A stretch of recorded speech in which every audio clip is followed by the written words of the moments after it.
My name's Todd Sandstrom. I'm the farm manager for Medway Community Farm. Hi, I'm Carol Collard. I'm the president of Medway Community Farm. So my background in agriculture actually started when I was a child. We had a really large garden out back. My brother, one of my two brothers was actually in agriculture, and when he was home during the summertime, I would help him, and then when he would go to college, I would work with my mom in the garden. And that just kind of like resonated with me. When I was actually in high school, there was a landscape program, and so I did that for 2 years. My second year, I actually assisted in the teaching part of it, and that got me more into the landscape design side of things. Being in the dirt and that feeling of being one, like I was always in nature. And I think when you look at farming, farming is more than just growing produce and food. You're a steward of the land, you're a caretaker, and that's something that I adopted when I was really little. And from landscape and then moving into the farming side, it just continued to develop within me. I started working with the farm in 2014. I had a coffee share at that time, and there was a little blurb in the newsletter that said that they were looking for a treasurer. So I turned to my husband and I said, I could do that. And he said, then go ahead. So I've kind of been involved with the farm since that point. I was a treasurer for 3 years, and then I did take a little hiatus and I became a master gardener. And in that time developed a couple of projects here on the farm. So I never really became disconnected from the farm. I also stayed with the educational programs that were taking place on the farm. And then in 2019, I was asked to come back as the president of the farm. The work that appeals to me on the farm is really maintaining this as open space.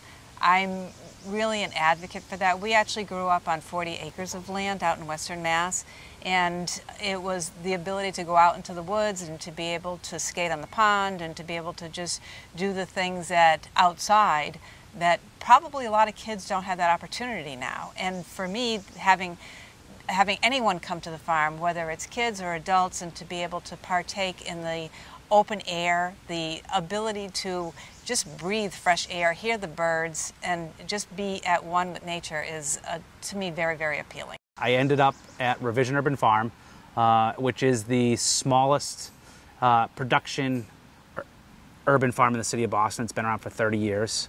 And I went into that really to help stabilize it. The job for Medway Community Farm came up. Medway Community Farm is a place of education, open space, and food access.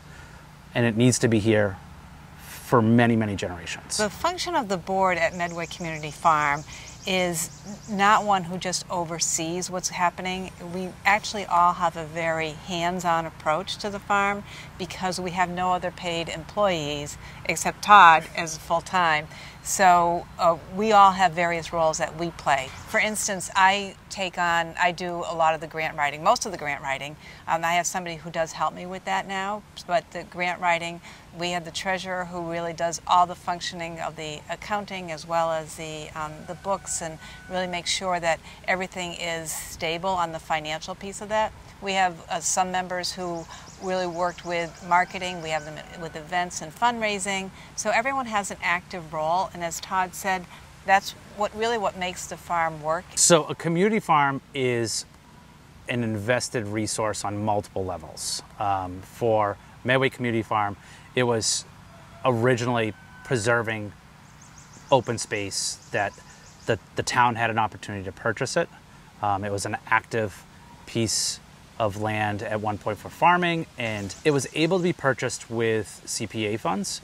And then that's the initial part of what makes it community, right? Because it's a community investment on the town's part to protect the land. And then from that, you have community members that are on the board. And the farm starts to develop in a way where it integrates into different aspects of the town. So You know, we're at the farmers market here in town. We have a farm stand. We have a CSA program. We're involved with the education program at the school. We're here to preserve the community for generations to come. And for me, a community farm is exactly that. We have education programs. That's all part of being a community farm. And anything that we can do to get people involved with the community, with open space, with agriculture, farming, we're all for it. The farm is really unique. So our main site is Winthrop Street. We have a fully heated greenhouse that is kind of what we refer to as our propagation greenhouse. And then we have 3 unheated greenhouses out in the field. That's what is going to help us, you know, develop seedlings. It's going to help us in the shoulder season, like late fall going into winter with, you know, cool season crops. We have a farm stand that's on the property.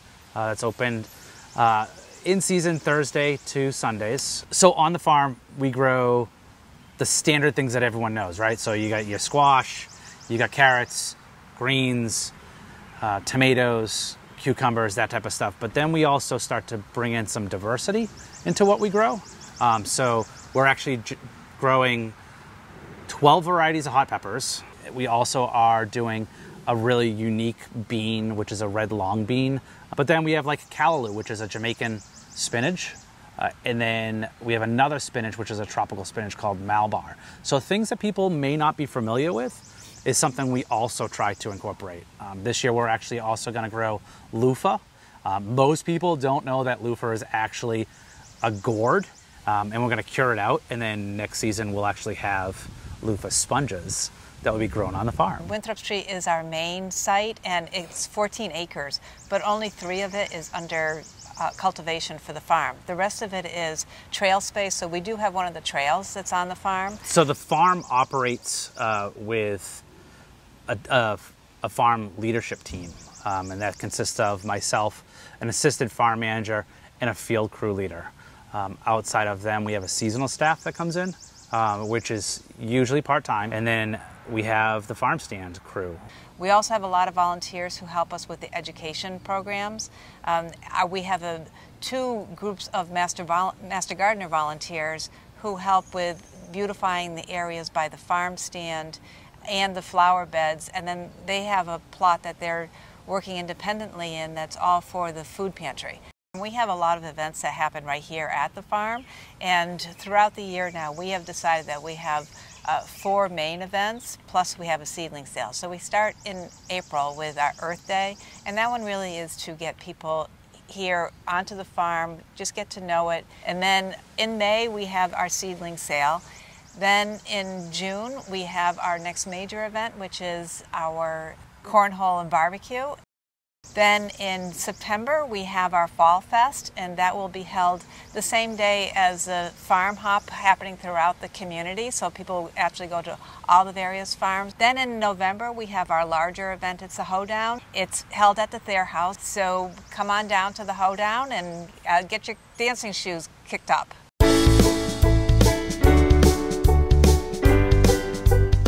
Food access is something that not everyone wants to talk about. When people get to a point where they're in crisis or they're heading down that road,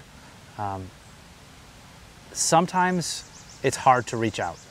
And across the board, food access is a really tough thing, and it affects every single town. And you can't say, oh, well, it's not in my town, because it is. The problem is that you just don't see it.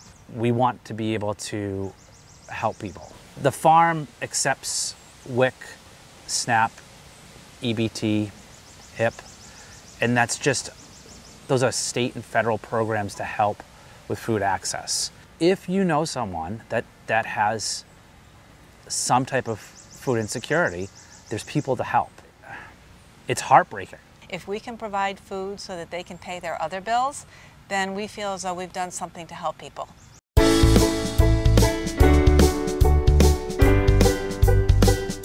So a CSA is a community supported agriculture share, and it's actually was originally developed in Western Mass. It was the first place in the United States, and it was designed to be a way for farms to get investors basically at the colder season and help buy in the seed for the upcoming season. Our own CSA is an 18-week model, which starts in mid-June, and it will run 18 weeks from whenever we start until October. The farm's had several upgrades over the last couple months since I got here. I was put to work right away on trying to, revamp the irrigation grant, which enabled us to do a 2-inch feeder line underneath all of our fields. So now instead of irrigation laying on the top, it's now underground. Now it's easier to mow and maintain the edges of the field. But then Carol's baby is the solar. Right. That was a grant that actually I applied for back in early 2021 and was able to get a federal grant and a state grant. These panels should handle 100% of our electrical needs on the farm, and our next steps will really be looking at where are our other energy needs and how can we convert, and do we need to expand some of our solar panels as well. We've been working quite well with both Boy Scouts and Girl Scouts projects that are going on in the town, and we currently have just finished the project with a chicken coop. So that one is a brand new run for our chickens that was erected by one of the Eagle Scout candidates. The other projects that we have going on that we haven't really touched on are really the community garden beds. And once we have a total of 12 beds here on the farm, so that's another way that we do involve community in the farming aspect here. Corporate volunteerism is really unique because you're taking people out of their element and you're bringing them to the farm. It gives us that opportunity to build a relationship with both the individual and the corporation. And as we build those relationships with corporations, we talk about what our needs are and those future projects, because they may know somebody who knows somebody that can help us. We're actually working with a unique relationship with Salmon Health, so that as Todd is working more with the restaurants, Salmon Health and Restaurant 45 will be two of our restaurants that we'll be working with to make sure that our produce is on the table for them as well. The first thing we talk about is seasonality. We want them to experience not only how fresh can be, but experience things that you may not be able to get through your distributor. When tomatoes come in, we're gonna have tomatoes, and they'll be the best tomatoes you have. They will be harvested the day of or the day before you get them. That's a huge difference. Be it a chef like Restaurant 45, Salmon Health, or somebody that produces catering meals, or a private chef for somebody's house. Like, those are the type of people in our community that we want to build a stronger relationship with. We've also expanded our offerings in our farm stands so that everyone can have their own individual experience of farm to fork. That you could actually put your whole dish together with foods that have been locally grown, locally raised right here in the Medway area. So we welcome you to be part of the Farm to Fork community. There's a bumper sticker that says, "No farmers, no food." Farmers are a dying breed. And technology is trying to replace it, but the sad part is that technology costs more than a human, and we're just opening that gap up, that the people that need the food can't get the food. Community farms are important because it not only is it's healthier, it's local, it reduces the carbon footprint, you know who grew it. It's more nutritious? It's more nutritious, yeah. It's picked at freshness. I think there's a difference in it. We're here, we're waiting for you, come on down.